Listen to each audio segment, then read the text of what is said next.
recall. That people here seems don't ask us, we eat rats. Because in the late 19th century and early 20th century, Chinese were portrayed as dog eaters, rat eaters. Chinese in South did eat rats, but it's not common practice. I have learned that when I did research in China. I interviewed people and they said it was only the fishermen, when they go to the high sea, they eat rats. Because it's humid and cold. If you eat rats, that helps your blood circulation, so you don't feel cold. But you don't eat the house rat, right? But field rats, that's kind of what you eat. But however, this practice is exaggerated to extremity that Chinese are portrayed as rats eater. Even, I don't think you can find anyone who ate rats in China. Or, historically or present, very rare. But that was this negative, stereotypical image. So he said, they don't ask if we eat rats, right? And they seem to say we also have a soul to save. And so this warmer climate, even Chicago, in terms of the weather, is kind of chilly. In winter, it's frigid. And it's called windy city. But in terms of the social climate, it was more welcoming, which actually is reflective of the entire Midwest. Right? Midwest is more laid back, more relaxed, and probably more hospitable in a way to the newcomers. So they came, early Chinatown. Initially, how many of you have been in Chicago? So almost everyone, right? Yeah, so this is a good, all right audience. So if you have been in Chinatown, been to Chicago, very likely you have been in Chinatown. Have you? How many have you been to Chicago, Chinatown? So this is about 1/3 back. So the Chinatown you have been very likely is going south, right? There's the arch there, near this highway, South Chinatown. But initially Chinatown was not there.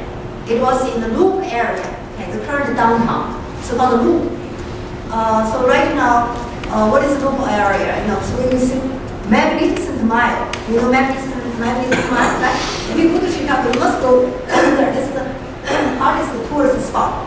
So that used to be the old Chinatown, okay, the so-called Loop area where this trolley bus circle around. So Chinatown was there in areas called Clark Street, South Clark Street. There they had Chinese grocery stores, Chinese laundries, Chinese restaurants, and Chinese Community Association buildings, all offices. And there, the Chinese were mixed with the other immigrants, like German. In 1890s or 1870s, and the Chinese first came in 1870s. In 1870s to 1890s, more than half of the residents in Chicago were foreign-born. So is the case today. The majority of Chicagoans actually are foreign-born.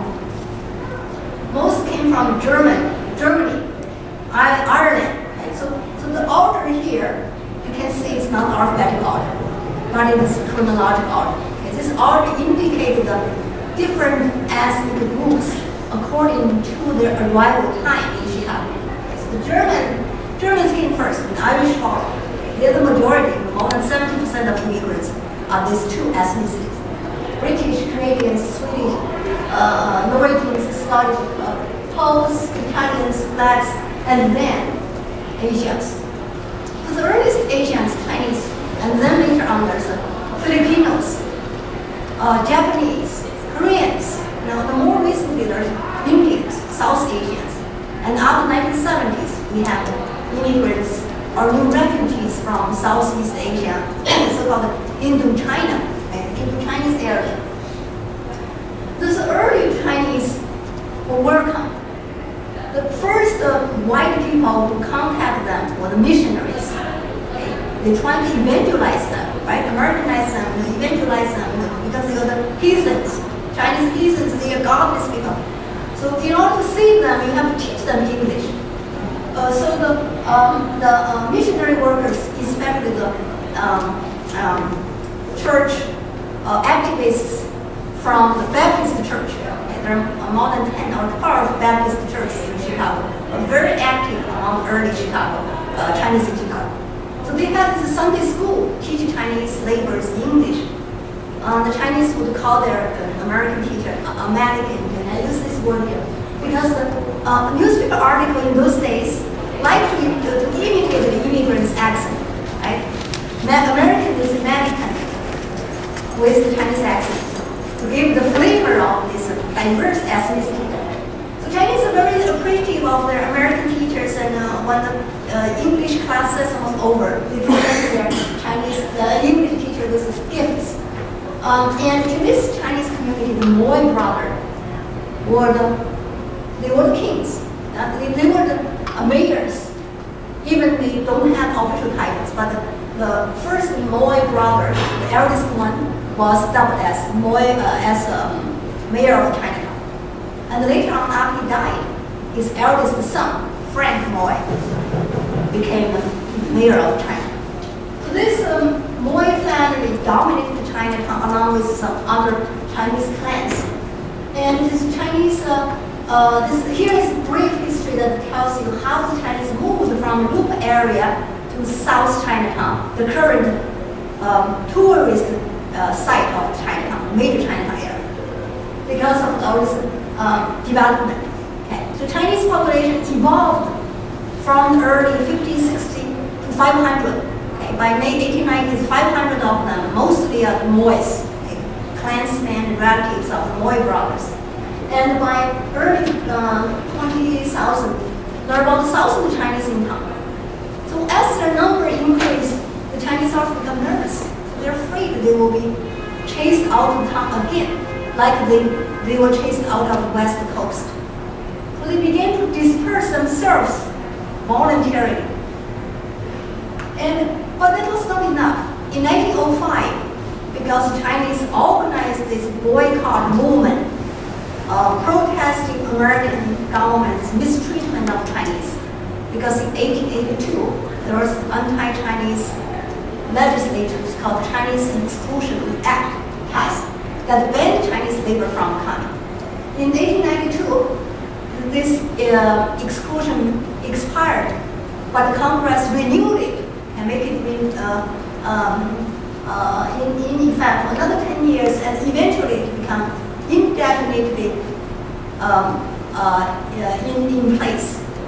Until 1943, it was eventually repealed.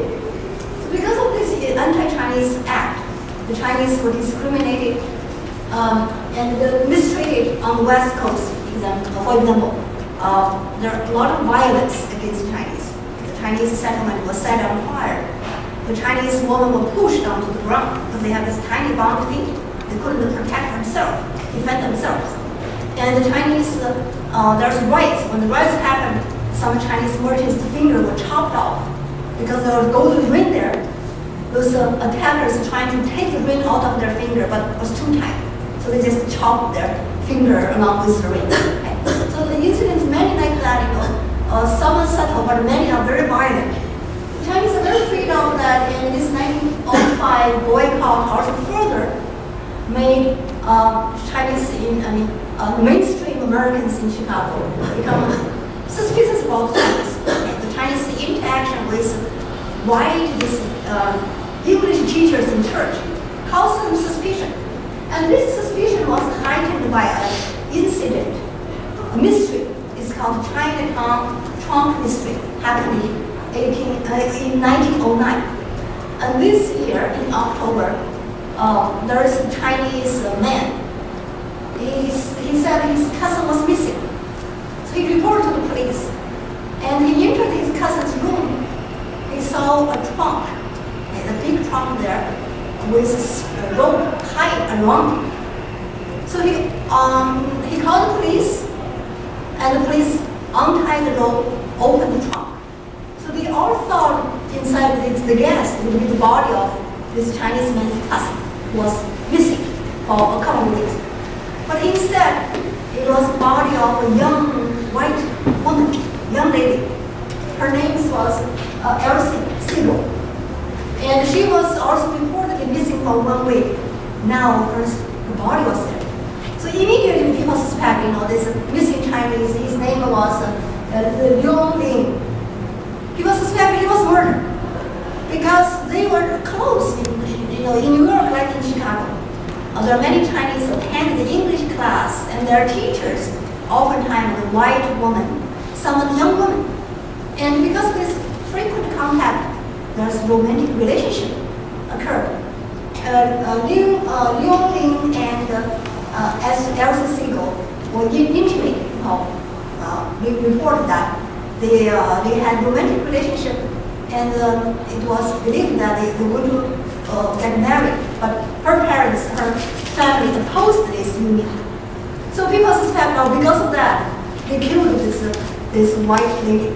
Okay? So the rumor began to spread. The Chinese murderers. When they interact with this white lady, they're not only going to crop them, but they might murder them. Then endanger them. And the search for Liu Liang spread to the entire country. The Chinatown cross country, including in Chicago or St. Louis, the police began to search for this man. And many Chinese, scores of Chinese in each of these cities were arrested in connection with this case. But this case has never been solved. It's still a mystery. So this incident also fanned this religious suspicion in Chicago. So it turned to be like, it's going to be anti-Chinese riot in Chicago as what happened in Cleveland, in Boston. But somehow in Chicago, it turned into, this anti-Chinese feeling or sentiment turned into a different form, which is higher rent. The property owners in the Loop area began to raise rent. So that forced the Chinese to move out. So this is the way the economic sanctions forced them out. So Chinese voluntarily, by the end of 1910, most of them, the Chinese business or Chinese residents, moved out of the Loop area into South, which was called South Side, which is a poor neighborhood. Mostly it's for industry, the industrial area, and the new immigrants. Different group of immigrants in succession resided in that area. Initially, you have Jewish, then Italians, then black immigrants, then Chinese. Because lower rent in that neighborhood, Chinese moved there.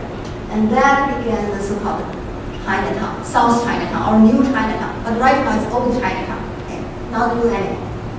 So this map indicated the Chicago. Chicago is divided generally into four large areas. North side, south side, west side, and the Loop area. But in 1922, sociologists in University of Chicago further divided into 77 neighborhood areas. So here, the Chinatown falling into 34. It's here. You can see the number. The 34 is in the middle there, in the center. That area is called Armour Square. The name Armour Square came from the man, Philip Armour, who ran this stock house, animal slaughtering house. And that area mainly was this meat processing industry located. Okay. So the Chinatown, New Chinatown is located in that area. And in more recent time, in number 3, up over there, number 3 you can see on the top, there's a newer Chinatown, mostly occupied by Vietnamese or Southeast Asia since 1970s. And South Chinatown, south of 34, this is number 60.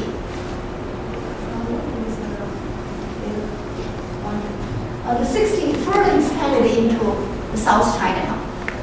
So the situation in Chicago is, the Chinese community is like, I have this map to illustrate this situation. I call it the tripartite divides. Generally, when we go to Chicago,